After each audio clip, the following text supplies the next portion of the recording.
Si M. Legault était ici ce soir et vous aviez à le convaincre de réintroduire la réforme qu'il a abandonnée, la réforme du mode de scrutin, qu'est-ce que vous lui diriez?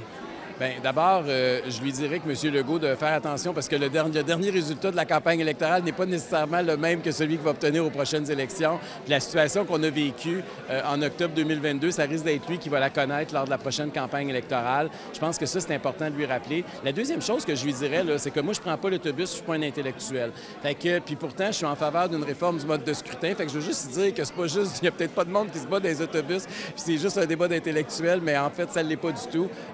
Puis, tu sais, nous autres, là, on représente 530 000 électeurs. C'est plus qu'1 demi-million de personnes qui ont voté conservateur à la dernière campagne électorale, qui continuent à nous appuyer selon à peu près tous les sondages. Et ces gens-là n'ont aucune voix sur 125 à l'Assemblée nationale. Ça n'a juste aucun sens. Puis, moi, ce qui m'inquiète, c'est pas le vote du Parti conservateur. Là. Moi, ça m'empêche pas de dormir. J'ai encore un salaire, puis je mange 3 repas par jour. Là.